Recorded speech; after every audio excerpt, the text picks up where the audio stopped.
Profecía está a punto de cumplirse. Estamos a punto de ver la manifestación del anticristo. Yo quiero que tú mires conmigo este video hasta el final y le prestes mucha atención. Mira conmigo el video. Quiero empezar diciendo que la Biblia es muy clara a la hora de darnos información exacta acerca de lo que va a ocurrir.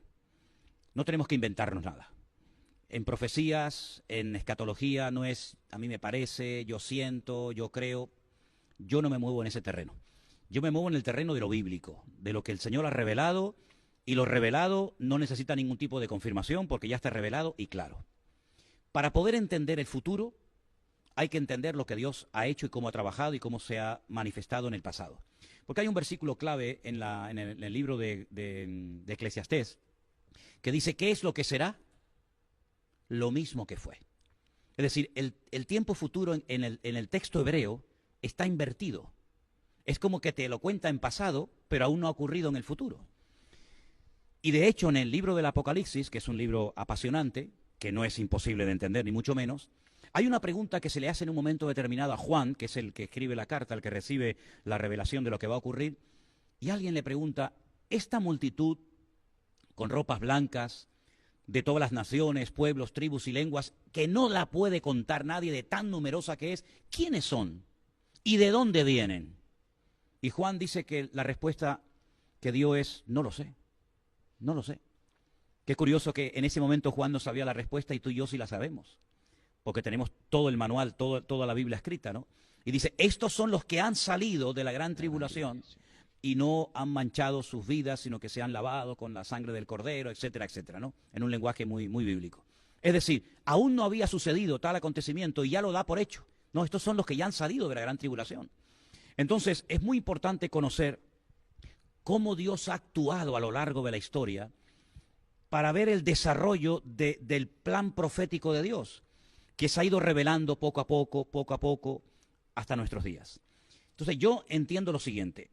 Habían una serie de profecías, más de 150, que tenían que cumplirse, que estaban relacionadas con su primera venida, con lo que la Biblia llama en griego la epifanía, la primera manifestación visible del Mesías. Claro, para que él pudiera venir tuvo que haber un pueblo, una tribu, en fin, una serie de acontecimientos que desembocaron en su nacimiento, tal y como decía el profeta Miqueas, en Belén de Judea. Vale. Nace, desarrolla su ministerio, muere en la cruz, resucita al tercer día, asciende a los cielos, pero es que no se ha acabado todo. Eso es parte de la trama. Ahora queda una segunda parte. Pero entre esa primera manifestación del Mesías y la segunda hay un enorme paréntesis, que algunos lo han llamado el periodo de la gracia, que es en el que nos encontramos ahora mismo, pero en algún momento tendría que producirse todas las señales relacionadas con su segunda venida. Entonces, nosotros podemos saber en qué tiempo nos encontramos por la señal que estamos viendo, porque la señal indica el tiempo y el tiempo indica la señal. Te pongo solamente un ejemplo. Jesús dijo que su generación era perversa y maligna porque siempre estaban demandando señal. Y él dijo, la única señal que verá esta generación será la señal del profeta Jonás. Y se refería a cuando Jonás estuvo 3 días y 3 noches en el vientre de aquel enorme pez y después fue arrojado en tierra, etcétera, etcétera. Esa fue la señal de la época de Jesús, pero no es la nuestra. Las nuestras, las señales que nosotros vamos a ver en los últimos tiempos, están escritas, parte de ellas en los evangelios, en las cartas de Pablo a los tesalonicenses, por supuesto el libro del Apocalipsis y otras porciones. Por lo tanto, lo primero que va a ocurrir en los últimos tiempos es una manifestación brutal de la maldad. La maldad se va a multiplicar, no sabemos por cuánto, pero que se va a multiplicar, y eso es evidente porque lo estamos viendo. Porque Jesús dijo que los últimos tiempos serían como los tiempos de Noé.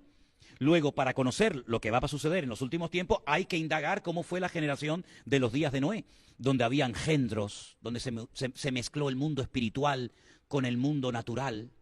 Si no, de ahí eran los gigantes. No, la palabra gigantes en hebreo no es nefilín, es anak. Se mezclaron seres espirituales con mujeres, una maldad constante y permanente, hasta el punto que Dios dijo, basta, hasta aquí hemos llegado, ¿no? Entonces, si eso se va a volver a repetir, quiere decir que la maldad se va a multiplicar de una forma brutal en los últimos tiempos. La pérdida de valores, todo es relativo, nada es absoluto. Ya lo blanco era negro, lo negro es blanco, lo malo es bueno, como el mundo al revés, que es lo que estamos precisamente viendo hoy en día, ¿no? Esa es una de las grandes señales de los últimos tiempos.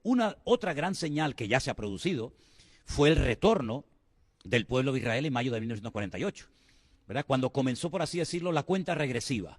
Esa profecía durante siglos no se había producido, pero ya es un hecho. Ya hay un país llamado Israel con su bandera, con su himno, con su población, etcétera, etcétera.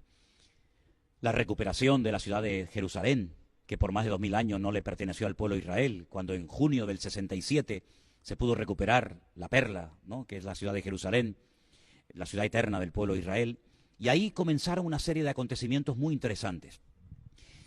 Cosas que se han dado, por ejemplo, en Europa, el continente donde se han llevado las dos batallas más grandes de la historia de la humanidad, la Primera y la Segunda Guerra Mundial, donde han muerto millones de seres humanos. Hoy en día somos amigos, comemos juntos alrededor de una mesa, alemanes, franceses, españoles, italianos, ingleses, etcétera. Esa es otra de las señales de los últimos tiempos. Y tantas cosas que vemos. Pero hay una señal que se tiene que producir sí o sí. Y yo creo, y lo puedo demostrar, creo, con la Biblia, es la manifestación de un personaje que recibe muchos nombres. El más conocido, el anticristo. Pero, por ejemplo, en el libro de Daniel se le conoce como el cuerno pequeño. Pablo lo llama el hijo de pecado, o el hombre de pecado, el hijo de perdición, el inicuo. Va a ser un líder político con una capacidad brutal, con una unción diabólica fuera de lo común, hasta el punto que es la primera vez en la historia que Satanás unge a una persona y le permite ofrecer lo que él nunca ha ofrecido a nadie, paz y seguridad. Ese personaje político, que está a punto de levantarse, va a ser el que va a dar el pistoletazo de salida a lo que se llama el tiempo de angustia de Jacob o la gran tribulación, que dura 7 años, divididos en 2 periodos perfectamente diferenciados, de 1260 días o 42 meses o 3 años y medio, o como dice Daniel, tiempos y la mitad de un tiempo, y todos esos sellos, trompetas y copas que menciona el libro del Apocalipsis se van a ir desarrollando poco a poco. ¿Qué es lo que ocurre con esto? Algo muy importante. ¿Dónde está la iglesia? ¿Dónde encaja el pueblo de Dios en todo esto? A mí me enseñaron, en la escuela bíblica en la que estudié hace más de 40 años atrás, que la iglesia no iba a ver nada de esto, que la iglesia iba a ser arrebatada, la iglesia no, iba a ser trasladada a las bodas del Cordero, mientras en el mundo se llevaba a cabo la gran tribulación, y finalmente volveríamos, ¿verdad? Que es cuando todo ojo le verá y toda rodilla se doblará.